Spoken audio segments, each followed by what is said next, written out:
Hello guys! Welcome back to my channel. It's me again, Lakwatsirong Butike. Nandito ako ngayon sa makasaysayang simbahan ng Guadalupe, Viejo, Makati City, ang Nuestra, Señora de Gracia Parish.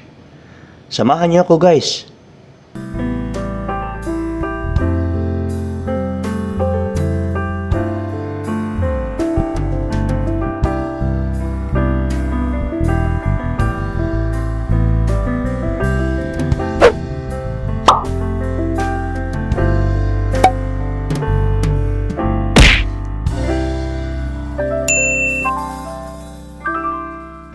The Nuestra Señora de Gracia Parish, also known as Guadalupe Church, is a Baroque Roman Catholic church in Makati City.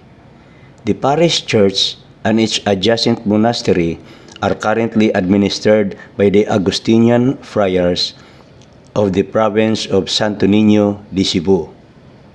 The territory of the parish covers San Carlos Seminary, the major seminary of the Archdiocese of Manila, and Our Lady of Guadalupe Minor Seminary. The church also has an adjacent seminary, the Monasterio de Guadalupe, which admits young professionals for priestly vocation. The current parish priest is Reverend Father Danilo M. Carrido, OSA. Makeshift buildings were constructed from March 7, 1601 to 1605, as the monastery was declared a community house, Dormos Formata. Fray Juan de Montes de Oca, elected as prior administrator of Guadalupe, started the construction of a stone sanctuary. However, work was derailed due to his transfer to another assignment. Succeeding prior administrators did little on the project as they were easily transferred to other mission outposts. In 1623, Fray Hernando Guerrero continued the work of his predecessors and was notable in constructing many portions of the monastery and the belfry.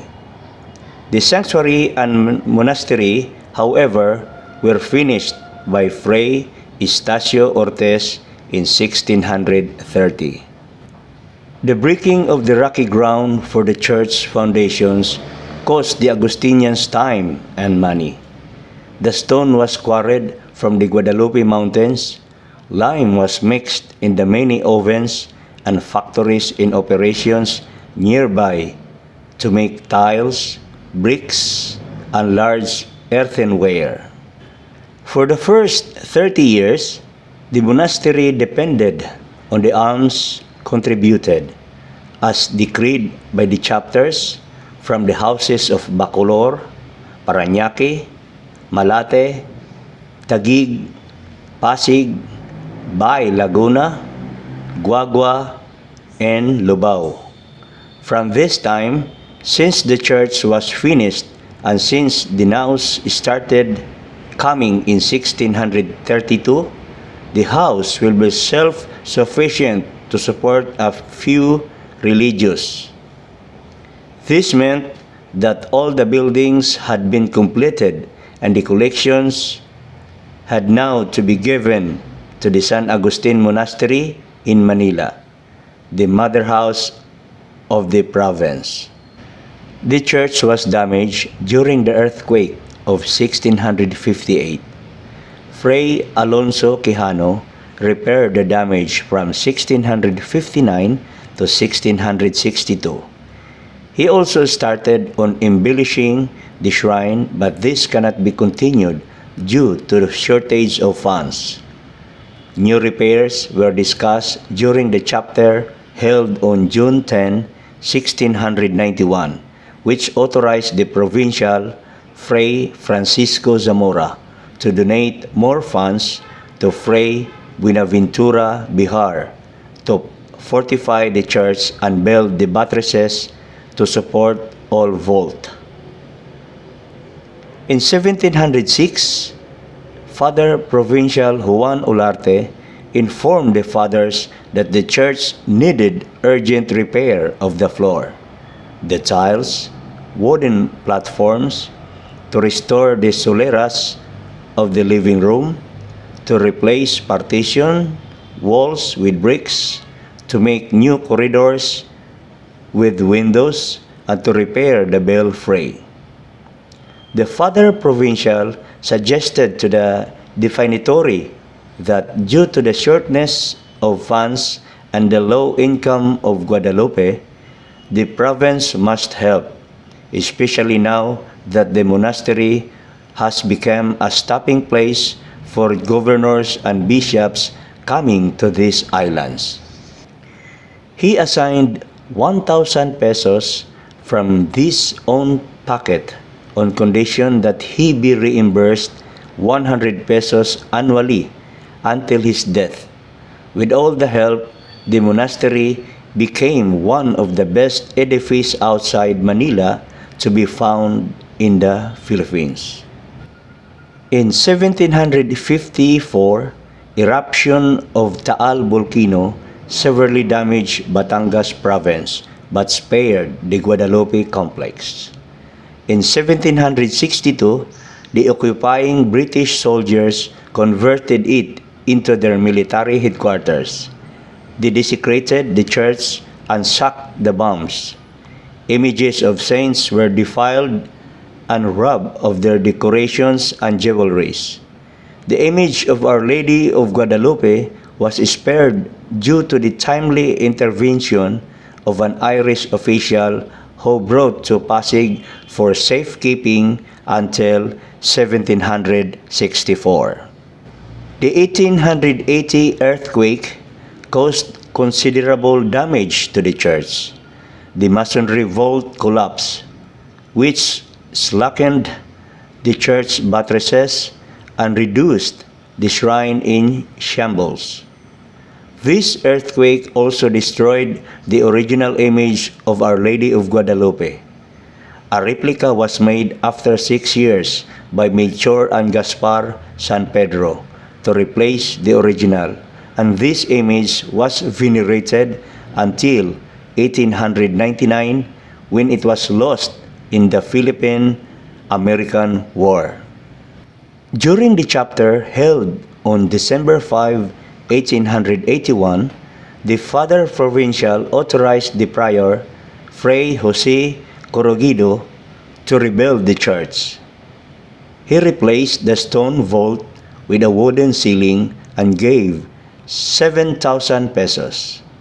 In 1889, the Father Provincial condoned the 10,549 pesos that Guadalupe owed his funds. Fray Celestino Fernandez, prior of Guadalupe in 1889, was authorized to repair the church flooring. A mosaic set on Molavi wood already rotten and the roof of the pantheon. The convent was also plastered and whitewashed. The church and monastery were both occupied by the Filipino revolutionaries in 1898 to 1899, and later by the American forces. As a result, the edifices were gutted by fire.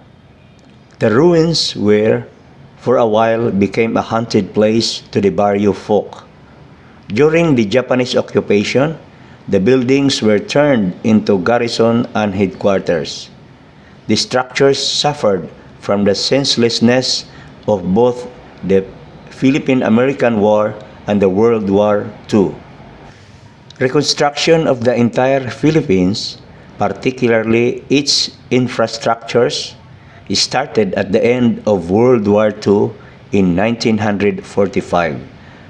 During those time, authorities of the Archdiocese of Manila then started to find resources to reconstruct old edifices, particularly the Manila Cathedral.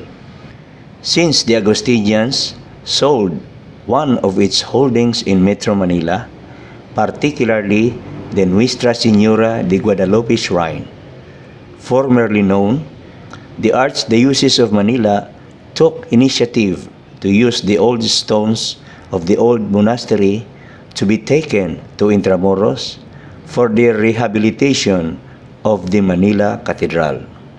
Soon after the reconstruction period, the Agustinians were then recalled to their own house on June 29, 1970, after an agreement was concluded between the Archbishop of Manila, Rufino Cardinal Santos, and the Vicar of the Agustinians in the Philippines, Father Casimiro Garcia, OSA. They inherited a concrete-made convent and the ruins of the church. With assistance from the province and donations from parishioners, the Agustinians have been rebuilt the sanctuary of Guadalupe. The reconstruction and rehabilitation of the entire complex was completed in 1972. After it was declared as a parish in the 1970s, the name of the church reverted its name under the title of Nuestra, Señora de Gracia, and became the titular patroness of the parish.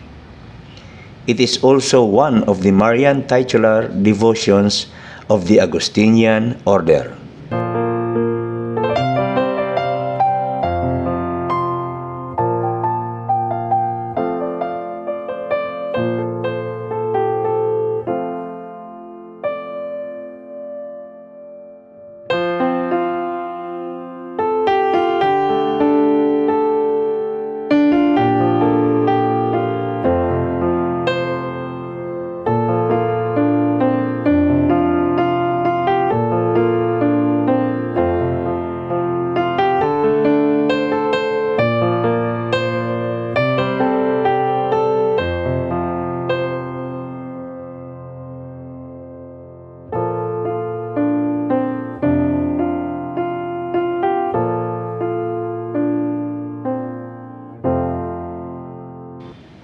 Hanggang sa muli na naman nating pagtatagpo.